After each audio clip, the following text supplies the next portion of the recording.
आप का room. Sir अगर आपको खाने पीने की किसी भी चीज का ऑर्डर देना हो तो वो रहा फोन सर, नंबर 9 डायल कर दीजिएगा। Thank you. सर सुना, मैं बहुत थक गया हूँ, मुझे कोई डिस्टर्ब ना करे तो बाहर दरवाजे पे डू नॉट डिस्टर्ब का बोर्ड लगा देना। जी sir, definitely sir. Have a good day sir. Thank you. Sir हम लोग हमेशा ऐसा क्यों सोचते हैं कि खून हुआ है? एक्सीडेंट भी तो हो सकता है।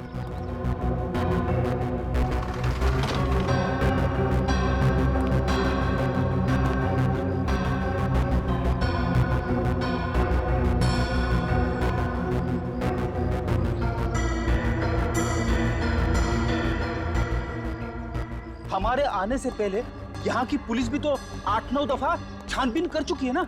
सब लोगों ने कूद के आत्महत्या की है, यही एक जगह मिली आत्महत्या करने के लिए।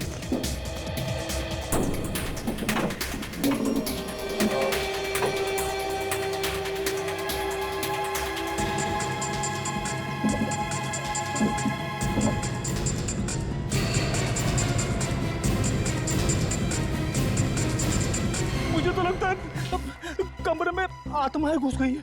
फिर भाई सर आत्मा कहती है कुछ जा, आदमी कुछ जाता है। फ्रेडी, अगर मैं थोड़ी देर तुम्हारे साथ और रहा ना, मैं खुद आत्मा बन जाऊंगा। दया, ये क्या कर रहा है? अरे दया, नीचे हटो। दया, दया, नीचे हटो, नीचे हटो। क्या कर रहे हो? होटल वालों को पता नहीं चलना चाहिए कि हम लोग कौन हैं। जल्दी चलो।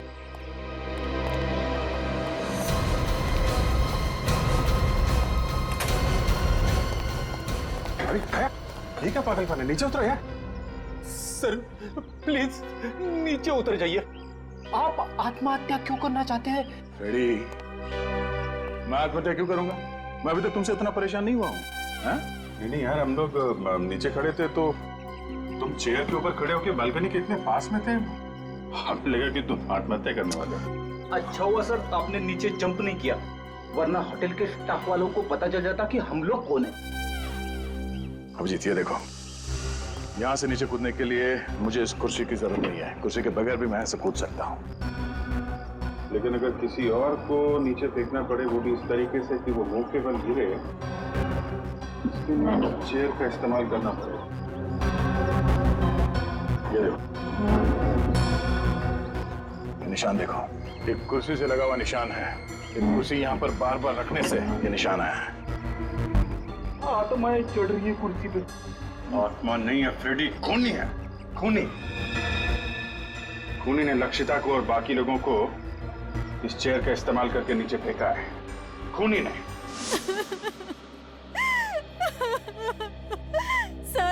सर प्लीज मेरी मदद कीजिए।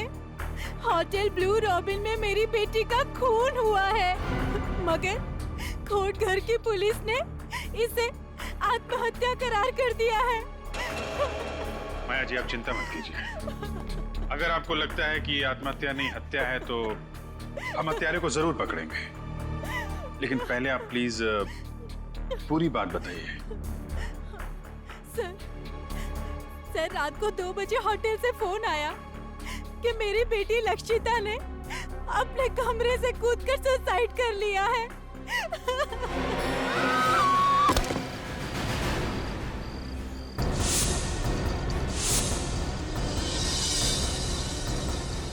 मेरी बेटी ने आत्महत्या नहीं की है, खून हुआ है उसका। देखिए मैम, पोस्टमार्टम की रिपोर्ट के हिसाब से आपकी बेटी का मर्डर नहीं हुआ है, उसने सुसाइड किया है। सुसाइड। जाइए आप यहाँ से। मेहरबानी करके हमारे होटल में तमाशा करना बंद कर दीजिए। वैसे भी बहुत बदनामी हो चुकी है हमारे होटल की। मैंने कहा ना लक्षिता सुसाइड नहीं कर सकती, ये नहीं हो सकता। क्यों नहीं हो सकता मिसेस माया? सब लोग आपसे बार बार कह रहे हैं कि लक्षिता ने अपने होटल के कमरे से कूद के अपनी जान दे दी, फिर भी। सब लोग नहीं, 2 लोग, वो अमन और ईशान। आपको और पुलिस को उनकी बातों पर भरोसा है, मेरी बातों पर नहीं। मैं आप लोगों को छोड़ूंगी नहीं। मिसेस माया, अब तो ये केस पुलिस ने भी बंद कर दिया, आप हमारा कुछ नहीं बिगाड़ सकती। मगर होटल के स्टाफ को और वहाँ के लोकल पुलिस को ऐसा क्यों लगता है कि आपकी बेटी लक्षिता ने बालकनी से कूद के अपनी जान दी। मुझे नहीं पता सर। तो पुलिस ने क्या एक्शन लिया? सर, पुलिस ने कोई एक्शन नहीं लिया। उनका कहना था कि मेरी बेटी लक्षिता ने आत्महत्या की है, लेकिन मेरा दिल कहता है मेरी बेटी कभी आत्महत्या नहीं कर सकती। रात को 11 बजे उसने मुझसे फोन पे बात भी की। वो बहुत खुश थी सर, वो एकदम ठीक ठाक थी। सर ये देखिए सर, होटल ब्लू रॉबिन में ऐसे और 8 आत्महत्या के केसेस हुए और हर बार कमरा नंबर 303 की बालकनी में से कूद के आत्महत्या की गई है। नहीं सर, सर वो लोग झूठ बोल रहे हैं। उन लोगों ने सच जानने की कोशिश ही नहीं की थी। उन 2 लड़कों से ठीक से पूछताछ भी नहीं की जो मेरी बेटी की मौत के चश्मदीद गवाह थे। देखिए, लक्षिता के बारे में जो भी कुछ मालूम था हमने आपको सब बता दिया। हाँ आंटी प्लीज, अब उसके बारे में हमसे और कोई सवाल मत पूछिए।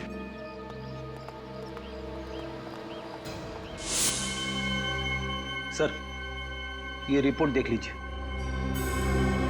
4 लड़कियों की मौत हुई है और 4 आदमियों की। सबकी मौत रात 11 बजे से रात 1 बजे के बीच में हुई है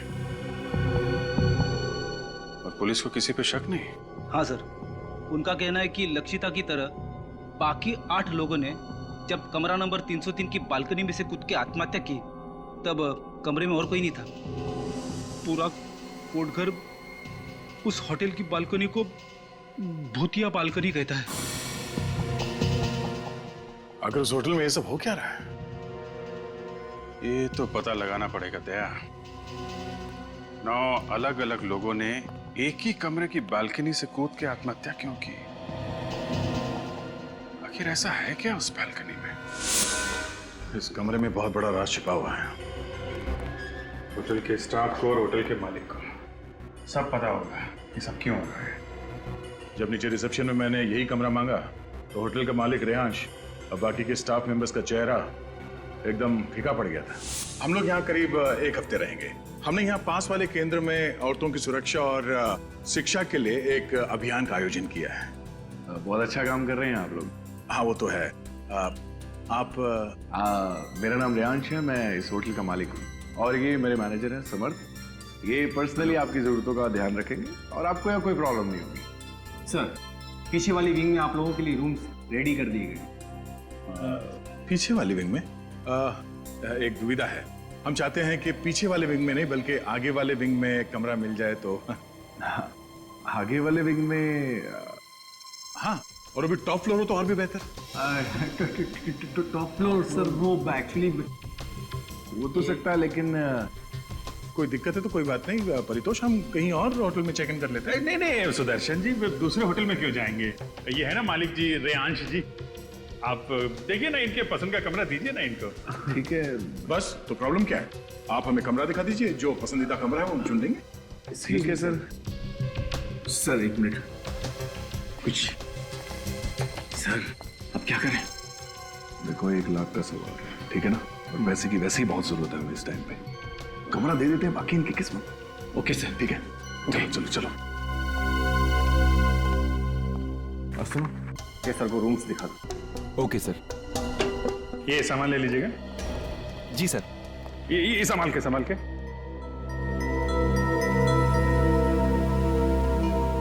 जिस कमरे से आत्महत्याएं हो रही हैं उसके बगल वाला भी कमरा चेक करना पड़ेगा। बेटी देखिए, नीचे का कॉरिडोर चेक कर लो। पूर्वी,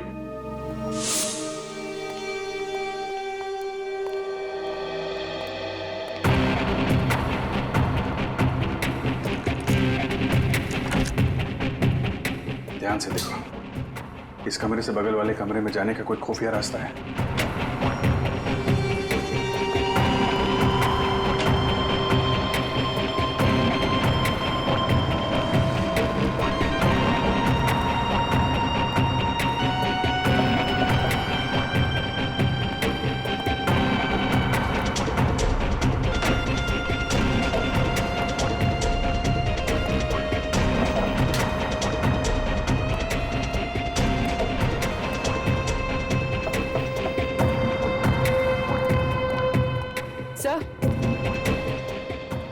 ऐसा कोई खुफिया रास्ता तो दिखाई नहीं दे रहा। कोई ना कोई रास्ता तो होगा पूर्वी, हमें नजर नहीं आ रहा है।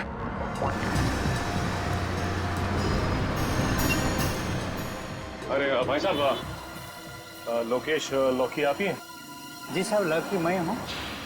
जब होटल रॉबिन ब्लू में लक्षिता ने जान दी थी तो उस वक्त तुम वहाँ मौजूद थे? आप लोग कौन? हम लोग सीआईडी से हैं। हमारे सवालों का सही सही जवाब दो।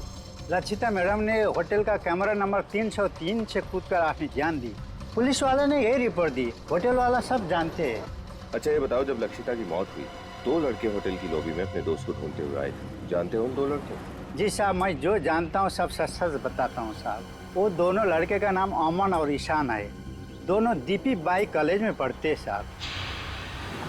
ये डीपी बाई कॉलेज कहाँ है? ये 10 नंबर रोड पर है। तुम इन दोनों को जानते कैसे? वो दोनों होटल के कॉफी शॉप में अक्सर कॉफी पीना आया करते थे। उस दिन वो लोग ने शराब भी पिया था और लक्षिता मैडम के साथ कुछ अनबन भी हुई थी। ठीक है, सीआईडी तुमसे पूछताछ करने आई थी, ये बात अपने तक ही रखना, समझ गए? एक्सक्यूज मी, आप यहाँ पे ईशान और अमन कहाँ बैठे हो? तुम्हारा दिमाग खराब हो गया ईशान? अरे ऐसे कैसे कोर्ट घर छोड़ के चले जाएं? एक्सक्यूज मी, यहाँ पे ईशान और उसका दोस्त बैठे हैं? पता नहीं। सच सच बताओ, मुझसे क्या छुपा रहे हो तुम? अमन, मैं तुमसे कुछ भी नहीं छुपा रहा हूँ। जो कुछ भी हुआ हमारे सामने हुआ। हमारे सामने से विकी होटल से गायब हो गया। ईशान और अमन कहीं बैठे हैं क्या? इसका मतलब समझते हो तुम? मैं तो समझता हूँ, पर शायद तुम नहीं समझते हो कि ये बात कितनी सीरियस है। कल से खुद चुप चुप बैठे हुए हो, मुझे भी चुप रहने को कह रहे हो। एक्सक्यूज मी, ये ईशान और अमन कहीं बैठे हैं क्या यहाँ पे आसपास? जी वहाँ पर। वो सामने उस टेबल पर? जी। उसके माँ बाप को फोन करने से मना कर रहे हो, पुलिस में रिपोर्ट लिखाने को मना कर रहे हो, क्यों? क्योंकि मैं जो भी कुछ कर रहा हूँ हमारी भलाई के लिए कर रहा हूँ, भलाई के लिए। समझ रहे हो कि तुम? बिलीव करो मुझ पे। क्या बिलीव करूँ मैं तुम पर? देख, आखिरी बार तूने ही विकी को होटल में देखा था ना? कहीं ऐसा तो नहीं कि तुमने ही विकी को? तुम मुझ पे शक कर रहे हो? वैसे शक तो हमें तुम दोनों पे ही है। आप लोग कौन है? हम लोग सीआईडी से, और ये जानना चाहते हैं कि विकी के गायब होने की बात तुमने पुलिस से छुपाई क्यों? सर मुझे कुछ नहीं पता सर। मैं और अमन उस वक्त विकी का इंतजार करते रहे और जब वो नहीं आया तो हम लोग घर चले गए। ईशान सर विकी के पीछे पीछे होटल के कमरे तक गया था। वैसे किसे क्या डायलॉग बोलना है तुम लोग ने रिहर्स नहीं किया? ये कुछ और बोल रहा है, तुम कुछ और बोल रहे हो। हाँ? सच सच बताओ कि हुआ क्या था, वरना सबके सामने से तुम्हें घसीटते हुए ले जाएंगे। देखो, हमें अच्छी तरह से पता है कि लक्षिता के साथ छेड़छाड़ की है तुम लोगों ने, लेकिन अगर तुम दोनों निर्दोष हो तो सच्चाई छुपाने की कोशिश मत करो, वरना तुम दोनों के दोनों कॉलेज से रेस्टिकेट कर दिए जाओगे। मैं नहीं सर, ये कल रात से कुछ छुपा रहा है सर, मुझे भी नहीं बता रहा है। इसी ने आखिरी बार विकी को देखा था सर। हाँ सर, मैं विकी के पीछे गया था। जब मैं, अमन और विकी उस रात होटल ब्लू रॉबिन पहुंचे तो हम तीनों ने बहुत पी रखी थी सर। लक्षिता वहां पर भीगी हुई हालत में आई और लक्षिता होटल में चेक इन करने के लिए रिसेप्शन काउंटर में गई और हेलो, मेरा नाम लक्षिता है। इस होटल में मैंने एक रूम बुक कराया था। प्लीज आप मुझे मेरा रूम नंबर बताएंगी? एक मिनट मैम, मैं चेक कर लेती हूँ।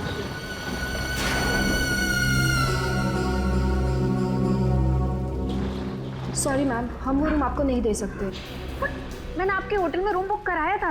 प्लीज आप फिर से देखिए। मैम उस रूम में काम चल रहा है।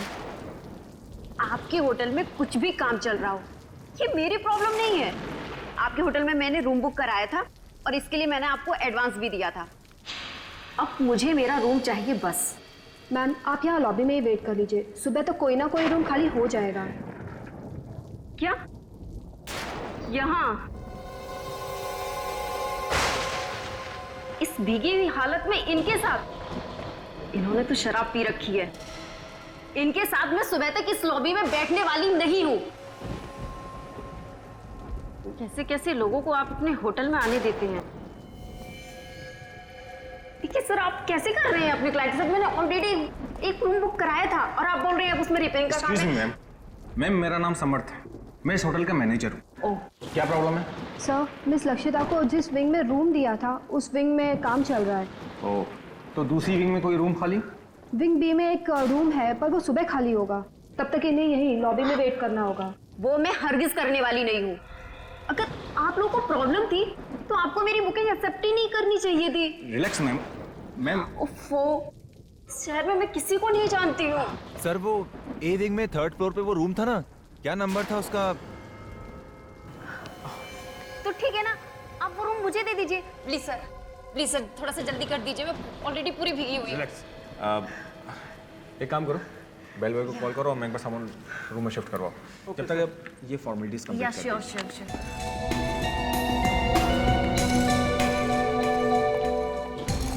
303 संभाल के लेना। Thank you.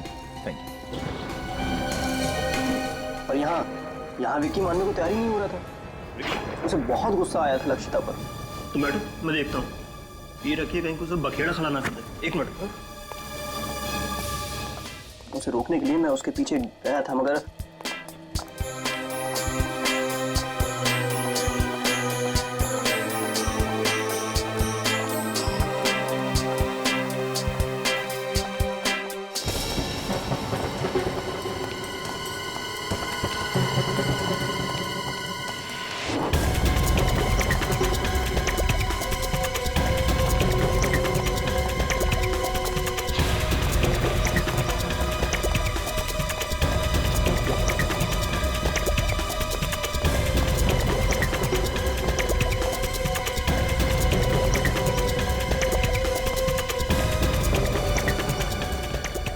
जब मैंने विक्की को रूम नंबर 303 की तरफ जाते हुए देखा तो मैं घबरा गया सर, क्योंकि वो रूम तो लक्षिता को दिया गया था। नशे में विक्की का गुस्सा काबू में नहीं रहता। मुझे डर था कि कहीं वो लक्षिता को कुछ कर ना दे।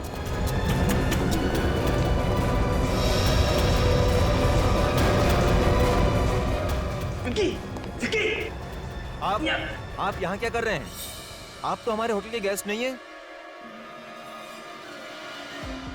आप प्लीज लॉबी में चले जाइए, प्लीज चलिए। होटल के स्टाफ को विक्की के बारे में कुछ भी नहीं पता है। बस मन में प्रार्थना करने लगा कि विक्की लक्षिता पर हाथ ना उठाए, और चुपचाप वापस लॉबी में आ गया।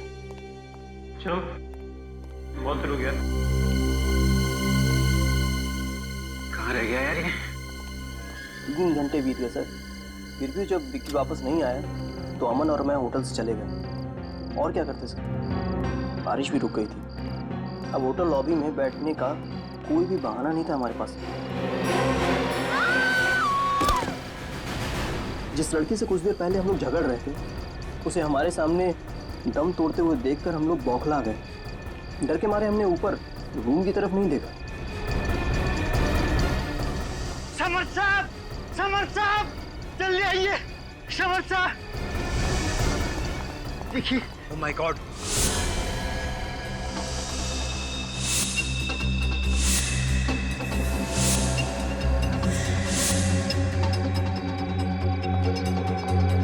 ओह नो, फिर से एक और मौत।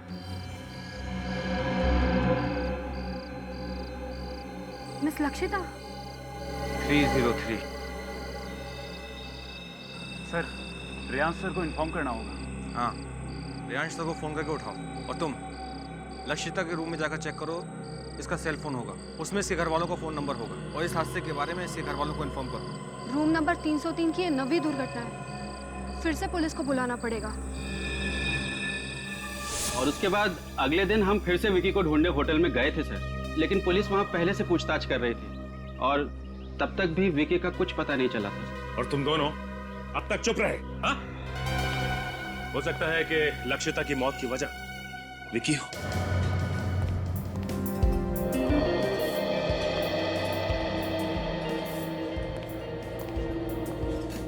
हो ना हो ये विकी इसी होटल में। अगर ऐसा है तो होटल के स्टाफ ने कहीं ना कहीं कभी ना कभी तो विक्की को देखा ही होगा ना। अगर ये विक्की मिल गया तो सारी कहानी का पता चल जाएगा। ये भी तो हो सकता है दया, लक्षिता के साथ जो कुछ हुआ हो विक्की ने देख लिया। हो सकता है, और यहाँ के स्टाफ ने उसे पकड़ के ठिकाने लगा दिया होगा। चुप सुन, हमें विक्की को ढूंढना है और हम पर किसी को शक नहीं होना चाहिए, समझे? सर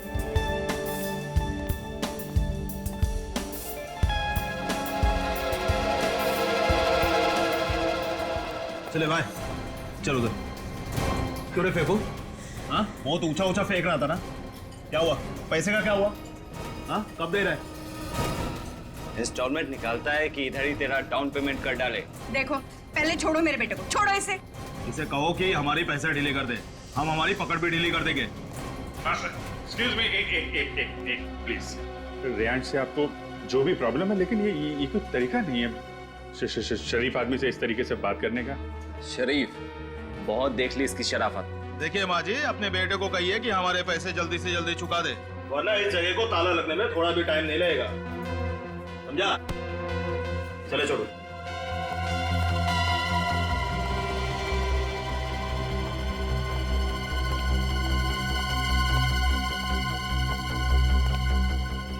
चलो मेरे साथ। ये लगता है आत्महत्या की आड़ में हत्याएं हो रही हैं यहाँ पे। कहीं हत्याओं का संबंध इस बात से तो नहीं कि ये होटल कर्ज में डूबा हुआ है?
विकी उस दिन से इसी होटल में,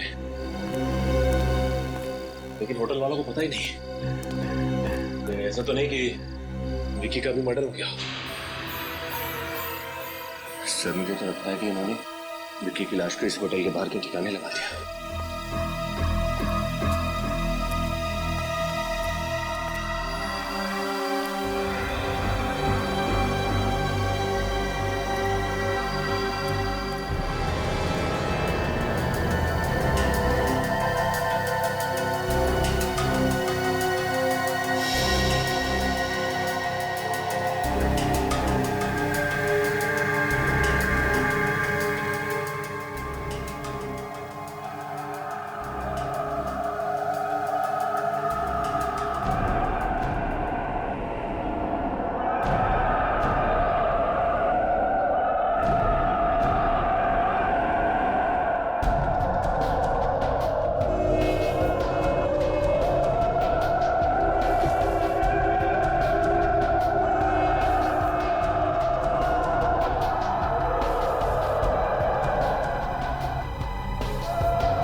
क्या कर रहा है?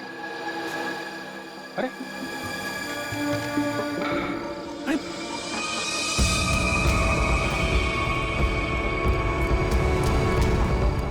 दया,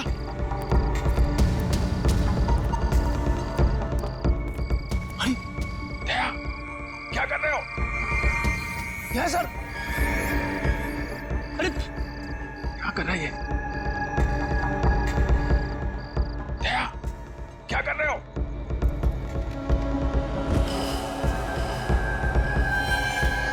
दया, अरे निखिल, क्या हुआ सर? दया के कमरे के मास्टर की दो जल्दी।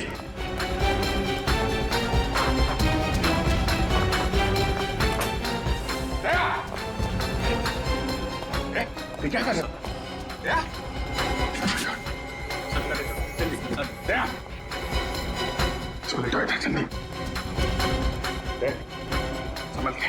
सर, सर, डॉक्टर को बुलाओ जल्दी। क्या हुआ है? सर लगता है सर को कोई नशीली दवा दी गई है। मगर वो आदमी अंदर आया कहां से? खूनी दरिंदे नहीं, वो सारे के सारे कुल्हाड़ी लेके मुझे मारने आ रहे हैं।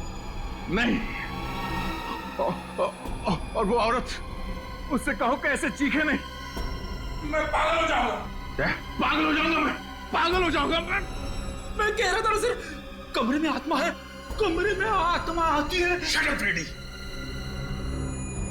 ऐसा क्या देख लिया दया ने यहाँ इस कमरे में?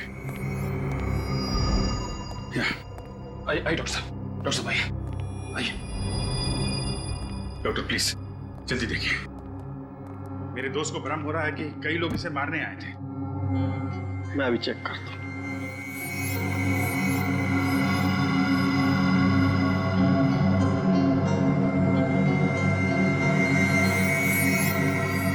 लगता है इन्हें कोई नशीली दवा दी गई है, लेकिन आप लोग चिंता मत कीजिए, मैं एक इंजेक्शन दे देता हूँ, थोड़ी देर में बिल्कुल नॉर्मल हो जाए।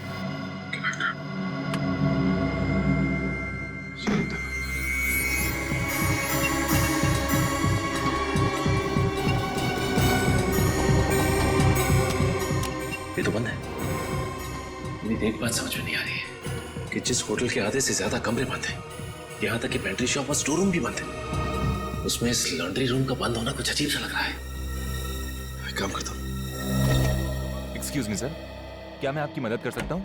अरे वो आधे घंटे से हम लोग रूम सर्विस को कह रहे हैं कि रूम नंबर 321 में कोई बेडशीट चेंज करने आ जाए। सर ये तो लगभग 3 दिनों से जाम पड़ा है।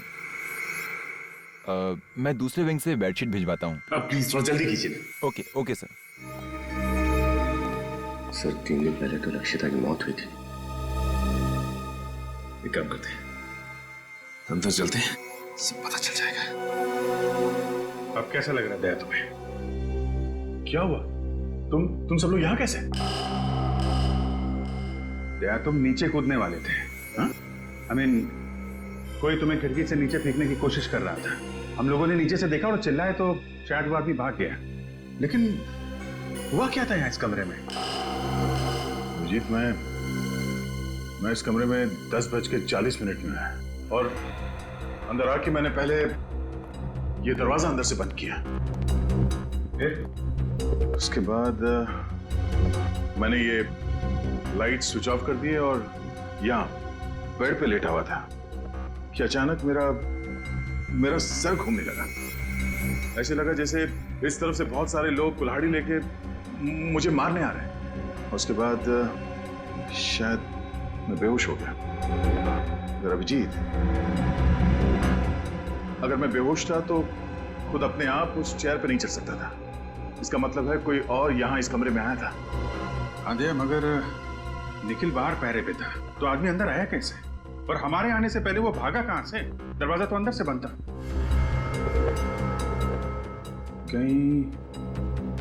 कहीं वो नशीली चीज तुम्हें किसी ने सूंघा तो नहीं दी? मगर कमरे में तो मैंने किसी भी चीज को नहीं सूंघा था। एक सेकंड, ये जब मैं डिनर करने कमरे से बाहर गया उस वक्त ये मशीन कमरे में तो थी नहीं, और जब वापस आया उसके बाद भी मैंने किसी रूम सर्विस वाले को नहीं बुलाया। तो फिर ये मॉस्किटो रिपेलेंट कमरे के अंदर आया कहां से?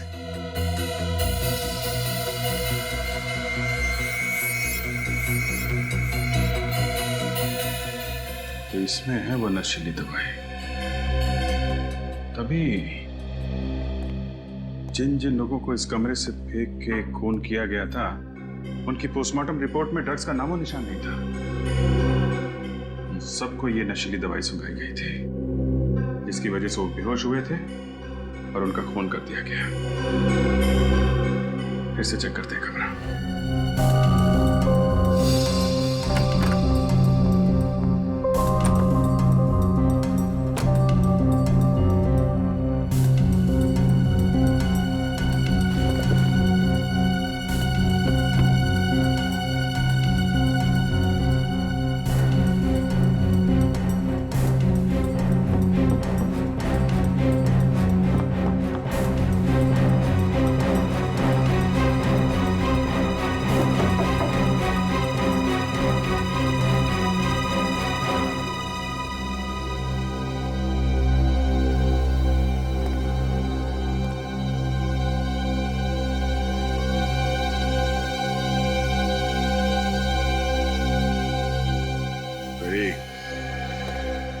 ये देखो प्रोजेक्टर, इसमें है तुम्हारी वो आत्मा।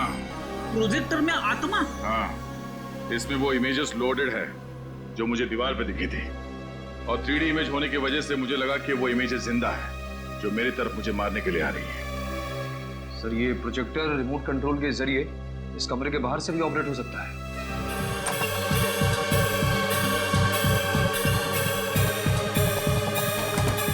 बहुत बदबू आ रही है, शायद इधर से।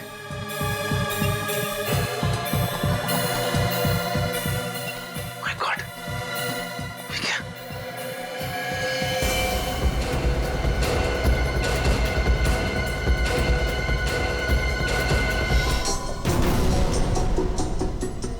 ओके।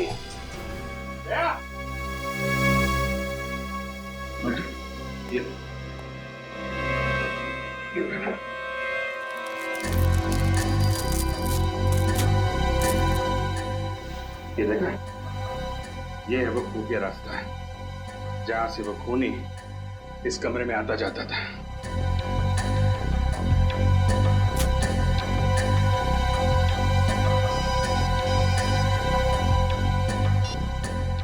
अविनीत, अच्छा रुको वहीं पे, विक्की की लाश मिली है। निकल, होटल के मालिक और मैनेजर को लॉन्ड्री रूम में बुलाओ।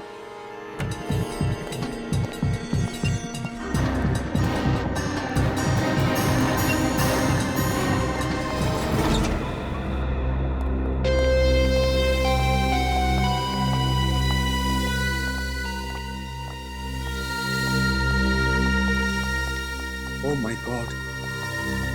अरे कोई पुलिस को बुलाओ यार। रिलैक्स मिस्टर रेयांश, सीआईडी की पूरी टीम है यहाँ पे। सीआईडी? लेकिन आप लोग तो... देखिए, हम लोग ना तो एनजीओ से हैं, ना ही मेरा नाम परितोष है। हम सब लोग सीआईडी से हैं। मगर आप सबने हमसे अपनी पहचान क्यों छुपाई? रूम नंबर 303 में लक्षिता और बाकी के 9 लोगों की मौत हुई है। उसी की तहकीकात करने के लिए हमें अपनी पहचान छुपानी पड़ी। और वो खून कैसे हो रहे हैं, इसका पता लगा लिया हमने। सर, गले पे उंगलियों के निशान है सर, ग्रीस लगा हुआ है। सर, इस ग्रीस की वजह से खूनी के फिंगरप्रिंट्स, ये देखिए, इसके गले पे साफ दिखाई दे रहा है। मतलब जब इस विकी का खून हुआ तब खूनी के हाथ में ग्रीस लगा हुआ था। हो सकता है आने से पहले उसकी कार खराब हो गई हो और उसने खुद ही कार रिपेयर करने की कोशिश की हो। क्या उस रात आप में से किसी की या किसी होटल गेस्ट की गाड़ी खराब हुई थी? देखिए, चुप रहने से कोई फायदा नहीं है। खूनी की उंगलियों के निशान विक्की के गर्दन पे छप चुके हैं। आप सबके फिंगरप्रिंट से मैच करके देख सकते हैं हम लोग, समझे आप? सर, कल तो मेरी गाड़ी खराब हुई थी, लेकिन वो मैंने नहीं, केतन ने रिपेयर की थी। सर, केतन ही तो इस रूम का इंचार्ज है और पिछले 2-3 दिनों से इस रूम के लॉक की रिपेयर की बात को टाल रहा था। बुलाओ इस केतन। बुलाओ केतन। तो वो तो होटल में नहीं है। अच्छा, तो फरार होने की तैयारी में हो गई है। लेकिन सर कोटगढ़ में तो ना ही कोई एयरपोर्ट है और ना ही कोई रेलवे स्टेशन। बस स्टैंड तो है। हाँ सर, बस स्टैंड तो है, लेकिन उससे इस टाइम कोई बस नहीं मिलेगी, क्योंकि कोटगढ़ से सबसे पहली बस सुबह 9:30 बजे ही निकलती है। सुबह 9:30 बजे? और सुबह होने में ज्यादा देर है नहीं।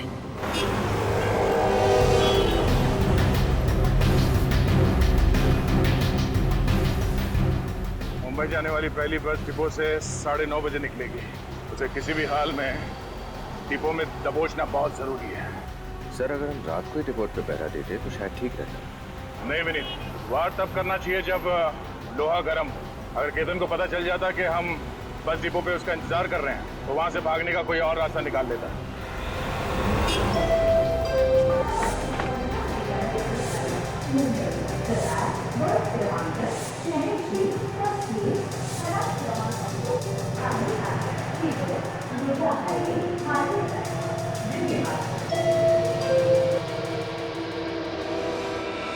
तुम और यहाँ मैं तुम्हारे पाप में और भागीदार नहीं बनना चाहता। चले जाओ यहाँ से। तुम कहाँ जा रहे हो? मैं ये शहर छोड़कर जा रहा हूँ हमेशा हमेशा के लिए। तुम जहाँ भी जाओगे सीआईडी ऑफिसर्स तुम्हें ढूंढ ही निकालेंगे। उन्हें पता चल गया है कि तुम आज यहाँ से मुंबई भाग जाने के चक्कर में हो। सीआईडी और मेरे पीछे? हाँ। अब मेरा क्या होगा? देखो, तुमने मेरी बहुत मदद की है। मैं तुम्हारा कर्ज उतारना चाहता हूँ। मुझे कर्ज उतारने का एक मौका दो। मैं तुम्हारी भलाई के लिए कह रहा हूँ। ज्यादा सोचने की जरूरत नहीं। मेरे साथ चलो। कम ऑन, चलो मेरे साथ।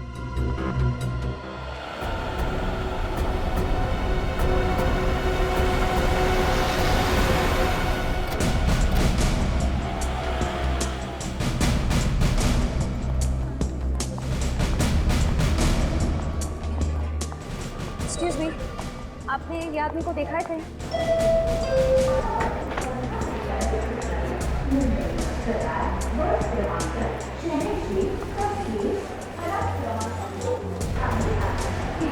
इसे देखा है आपने कहीं? इसको देखा है आपने कहीं?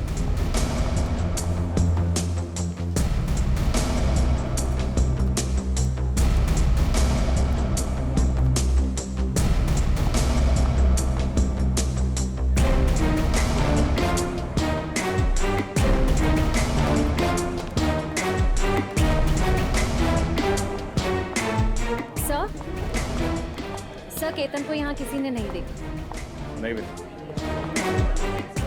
यहाँ आते जाते सभी यात्रियों पर कड़ी नजर रखो। हो सकता है वो यहाँ से भेज बदल के भागने के चक्कर में।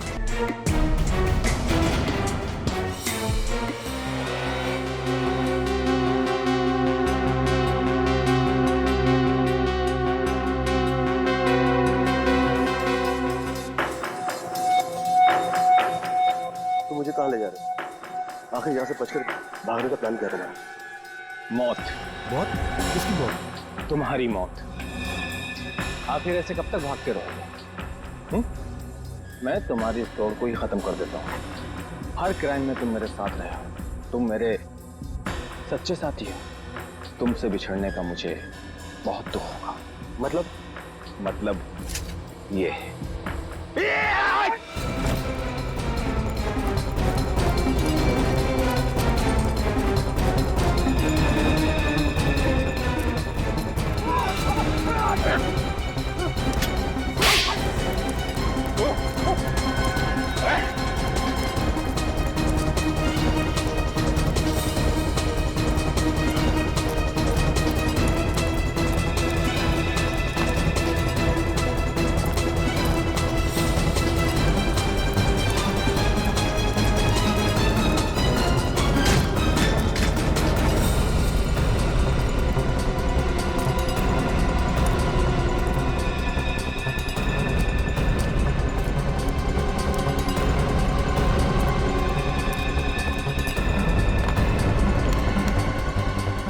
सुबह सुबह जॉगिंग करना सेहत के लिए बहुत अच्छी होती है। कोई शिकायत नहीं मिस्टर समर्थ। मगर अब अगर कोई और होशियारी की तुमने तो जिंदगी भर अपने पैरों पर चल नहीं पाएगा तुम, समझा?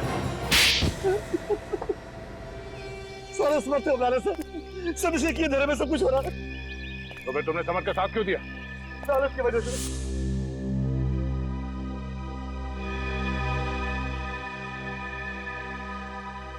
इसने मुझे 10% का पार्टनर बनाने का वादा किया था। मिस्टर समर, तुम तो होटल ब्लू रॉबिन के मैनेजर थे, हाँ? होटल की सारी जिम्मेदारी तुम्हारी थी, तो फिर तुमने ये सब क्यों किया? सच तो यह है कि होटल ब्लू रॉबिन मेरा है। मैं उस होटल का असली मालिक हूँ। क्या? हाँ, रेयांश के पिताजी ने मेरे पिताजी के साथ बेईमानी करके वो होटल अपने नाम पर करवा लिया था, और मैं जानता था कि वो होटल कभी भी मुझे नहीं मिलेगा, लेकिन मैं अपना बदला तो ले सकता था। इसीलिए मैनेजर बनकर तुम उसी होटल में नौकरी कर रहे थे? हाँ, होटल का मालिक एक मामूली सा नौकर बन गया था। ये सब करके तुम चाहते क्या थे? मैं चाहता था कि वो होटल बंद हो जाए। जैसे वो होटल मुझसे छीना गया, वैसे ही रेयांश और उसके परिवार से भी छीना जाए। अब वही होगा। 10 मौत हुई है, वहां 10। अब रेयांश और उसका परिवार वैसे भी कर्जे में डूबा हुआ है, और वो कर्जा चुकाने के लिए अब उस होटल का कब्जा बहुत जल्दी उन्हें छोड़ना पड़ेगा। और विक्की, उसे क्यों मारा तुमने? विक्की हमारा राज जान गया था। मैं उसे मारना नहीं चाहता था, पर किसी गवाह को जिंदा भी नहीं छोड़ सकता था। मुझे तुम पर तरस भी आ रहा है और गुस्सा भी। रेयांश के पिताजी ने तुम्हारा हक छीन लिया, गलत किया, मगर तुम्हें भी कोई हक नहीं है कि अपना बदला लेने के लिए 11 बेकसूर लोगों की हत्या कर दो। बस अपने आखिरी दिन गिनने शुरू कर दो, तुम्हें तो फांसी होके ही रहेगी।